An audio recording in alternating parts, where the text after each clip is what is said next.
Bom dia, boa tarde, boa noite, meus queridos. Você que está aí no celular, no computador, dando uma olhada na nossa linha de hoje. Hoje a gente vai falar um pouquinho sobre as plantas terrestres. Ainda no grupo de plantas terrestres, nós vamos falar das plantas que são conhecidas como plantas com sementes. Elas têm esse nome bonito aqui, ó, espermatófitas, tá? As espermatófitas. Vejam. Na aula passada nós falamos a respeito das esporófitas, né? Que eram os musgos e as samambaias, que eram plantas que se reproduziam por esporos. Nós falamos do ganho evolutivo, que era a reprodução por semente. Na aula de hoje nós vamos falar um pouquinho já das chamadas plantas que têm semente, tá? Que foram plantas que... A semente, gente, foi uma novidade evolutiva que fez com que essas plantas dominassem o planeta Terra. Vocês vão ver que as plantas com semente elas vão estar em praticamente todos os ambientes do planeta, tá? Desertos, altos de montanha, elas vão estar em vários lugares, habitando muitos ambientes. Dessas plantas nós vamos ter dois grandes grupos, né? Nós vamos ter os grupos das gimnospermas e o grupo das angiospermas. O que nós vamos fazer? Nós vamos dar uma olhada nesse grupo aqui, que é o grupo das gimnospermas, tá? As gimnospermas, elas são plantas bastante interessantes. Então, se nós formos ver as características, né, das gimnospermas, nós vamos ver o quê? Elas são plantas com sementes. Então, esperma quer dizer semente. Professor, esperma não é aquele negócio que sai do homem e tal?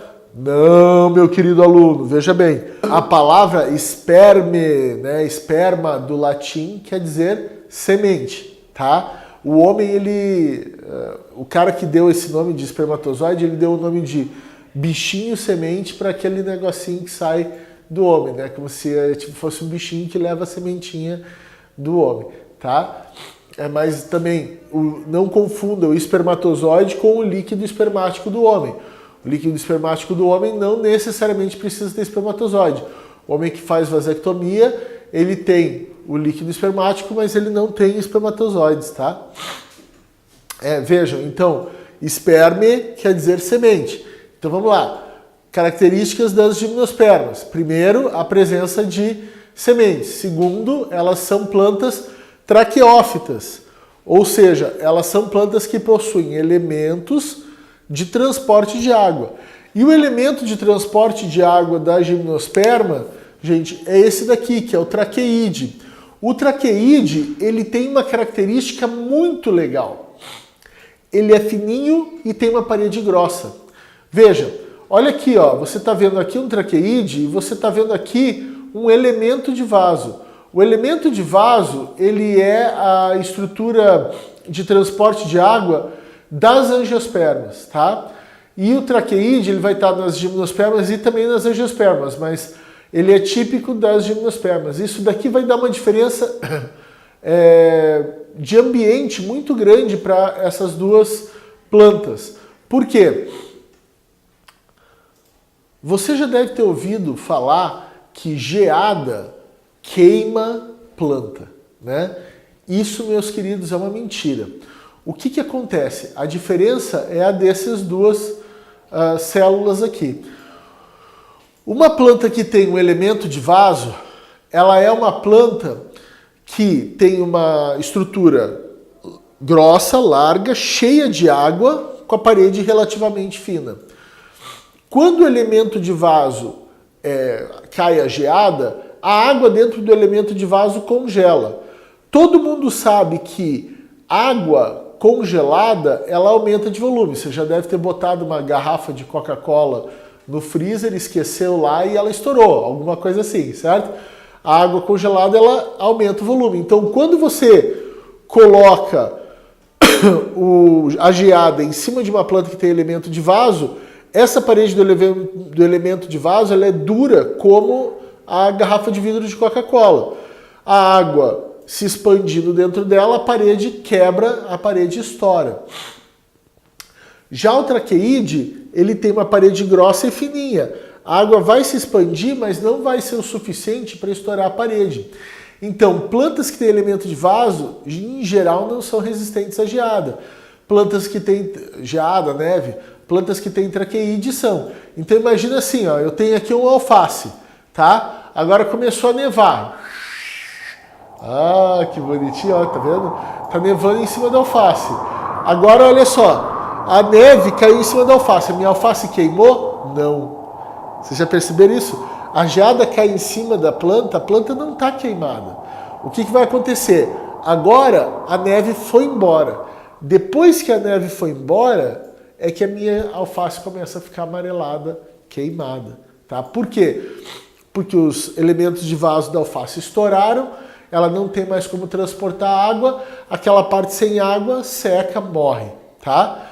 Agora, se você olhar aqui atrás, você está vendo uma floresta de pinheiros no inverno. Você está vendo aí, ó, neve em cima de todos esses pinheiros. Os pinheiros vão morrer? Não. Por que os pinheiros não vão morrer?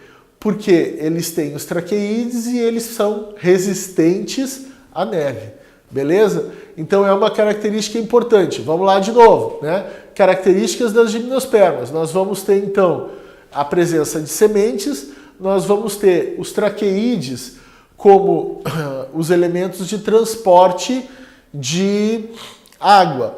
E nós vamos ter mais uma característica importante das gimnospermas, que é a flor. As gimnospermas, elas possuem flores incompletas, mas possuem flores, certo? Por não possuir uma flor completa, as gimnospermas, elas têm a característica mais marcante delas, a que mais é perguntada em provas, que é a presença de sementes nuas, tá? Semente nua é que a semente das gimnospermas não tem um fruto em volta delas, certo? Então elas são sementes nuas.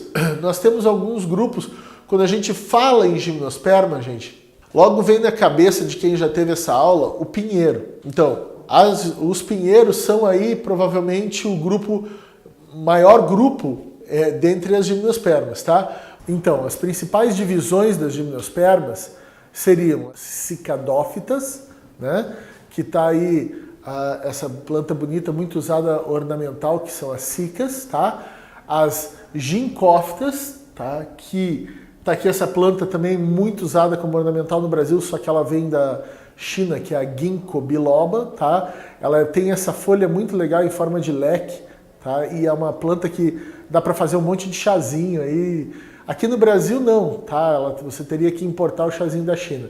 Lá na China ela tem bastante produto ativo, princípio ativo. Aqui no Brasil, por causa dos ambiente do nosso solo, não tem tanto princípio ativo quanto tem na China. Aí nós vamos ter as guinetófitas, e das guinetófitas nós vamos ter essa coisa linda aqui, que é a Velwitschia vuckererioides, tá? Velwitschia, olha, Velwitschia com 2W, que nome lindo para você dar para sua filha, né, cara? Olha só, ela é uma planta interessante porque ela tem só duas folhas que se esparramam pelo chão, a folha chega a 32 metros de comprimento, ela forma como um pequeno ecossistema no deserto. Você está vendo que ela é uma planta desértica, né? Ela forma aí um pequeno ecossistema no deserto em torno aí da Velwitschia, tá? E nós vamos ter a mais importante família, que é a pinófita, tá? Dentro das pinófitas, nós vamos ter aí, né, os pinos, que todo mundo conhece, mas também nós vamos ter outras bastante importantes. Um tipo de pinheiro, gente, muito interessante aí, que você está vendo aqui atrás, né, foi usado aí nos cenários de um dos filmes do Star Wars, né, que é a floresta de sequoia. Você tem aí, ó, tá vendo aquela foto da tua apostila, que tem aqui a sequoia gigante, com o carrinho, né, passando o túnel da estrada. Diz que tem uma aí lá no Canadá, que eles fizeram uma sala de aula dentro, porque o tronco da sequoia chega a 32 metros de diâmetro. A sequoia, ela é o ser vivo de maior volume existente no planeta Terra, tá? Ela chega aí a mais de 130 metros de comprimento, com 32 metros de diâmetro, deve dar madeira para construir casa pra caramba. Essa planta aí, né, muito legal, não existe... Existe no Brasil plantada em jardim botânico, mas não é uma planta nativa da nossa região. A nossa gimnosperma importante nativa é essa daqui, que é a araucária, né? A mais famosa das araucárias é a angustifolia, né? Que dá aquele pinhãozinho que a gente come aí. Então tem a araucária angustifolia, mas tem várias outras espécies de araucária. A araucária, ela é uma planta, uma gimnosperma típica aqui do sul do Brasil, Paraná, Santa Catarina. Ela vai ter as florestas, um pouco de São Paulo, florestas com araucárias, tá? Então é uma planta importante porque ela é uma planta dioica. Você vai ter araucária macho, araucária fêmea. Se você um dia tiver um pé de araucária na tua casa que não dá pinhão, provavelmente ela é uma araucária macho, tá? Só as araucárias fêmeas é que dão estrutura reprodutiva, né, que é o pinhão. Beleza, meus queridos? Então falamos aí das gimnospermas um pouco, vamos falar um pouquinho das angiospermas. Então, as angiospermas, elas são plantas que a principal característica delas é a presença do fruto, tá? O fruto, que é aquela estrutura que protege a semente. Então são plantas com fruto, elas também são traqueófitas, só que elas vão ter aí elementos de vaso e traqueídeos, tá? Elas são plantas bastante importantes, tá? Hoje nós vamos ter aí as angiospermas dominando o planeta terrestre. Por quê? Imagine o seguinte, eu tenho lá um pé de pinhão. Nesse pé de pinhão, o pinhão ele vai ter que dar semente para alguém comer para que alguém plante essa semente. Então, geralmente quem planta pinhão é rato, tá? Embora tenha a lenda aí da gralha azul, que a gralha azul é quem planta pinhão. Quem planta pinhão mesmo na natureza, hoje tem muito pouca gralha azul, né? A gente extinguiu todas elas. Hoje quem planta mesmo é o rato. Então o rato vai lá, pega um pinhão, come, pega outro pinhão, come, pega outros 10 pinhões e cavuca no chão e guarda. Depois ele vai tendo fome e ele lembra de 8 daqueles 10. Ele esquece uns 2. Esses 2 que ele esqueceu crescem e vão dar um pé de pinhão, né? Uma araucária, tá? Já as angiospermas não. Você vai comer um fruto, vai comer um pêssego. Você come o fruto, joga fora a semente, pronto, nasceu a semente, tá? A planta te deu o fruto, mas você colocou a semente. Ou então, né? Todo mundo que come cachorro quente sabe disso, né? O milho, ele é um fruto, né? Você vai comer o fruto do milho lá no cachorro quente e depois aquele fruto sai inteirinho lá por baixo, né, meus queridos? Você comeu 10 milhozinhos, vai jogar lá uns 6 deles, vai embora e ainda tem o adubo do teu cocô lá para o milho, tá? Então, dentre as angiospermas, nós vamos ter 2 grupos importantes. Nós vamos ter as monocotiledôneas e as dicotiledôneas, tá?